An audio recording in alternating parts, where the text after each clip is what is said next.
Thank you, Nicole. Um, I'll be very brief.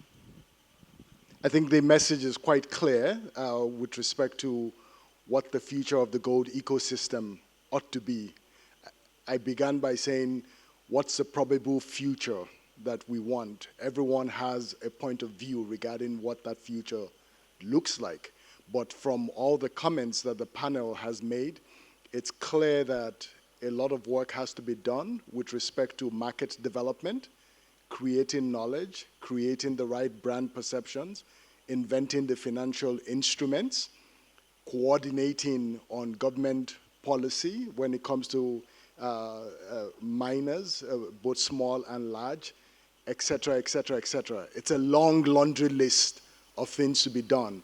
But I think our point of view is that with collaboration and shared resources, shared infrastructure, you can get there. I think the point, for example, around refining, storage sites, we don't need 54 refineries around the continent. We can do things on a regional basis. We can collaborate, and the market supply and demand will ultimately shape where things go. As to who is a legal or illegal miner, that is a function of the fiscal regulations of each country. Unfortunately, I cannot dictate to governments, but we can guide them on how do you integrate folks into the economy. I know, for example, growing up as a child, there's a giant, very dark liquid thing sipping out from behind my mother's property in eastern Nigeria. And finally, one day I asked her, I said, what is that thing? And she said, it's crude oil. I was like, oh, we have oil in our backyard. She said, yeah, it belongs to the government.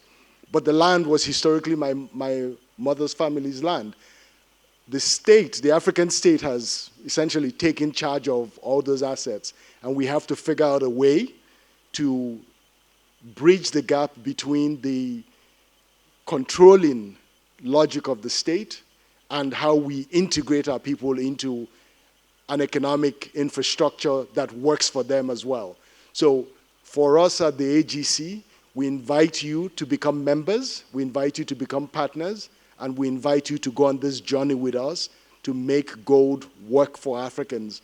It's important to stress that the objective is not to cut African gold out of the global market. No, it's really about creating a domestic market for gold, whether it's through refined gold becoming part of the reserves of central banks or through branding and making it a cultural norm and as a store of value.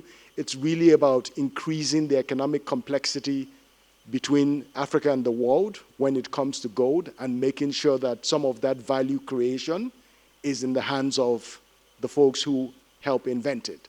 So again, thank you for joining us this morning. We're delighted by your support, and we look forward to doing more things. You will see us on a more active basis. This is not just a once-a-year thing. There are going to be monthly events. There will be publications, quarterly events, private meetings, facilitations. There's a lot of things that are coming. This was just the first step on what we believe to be at least a decade-long journey of joint market building. So thank you again, and look forward to working with all of you.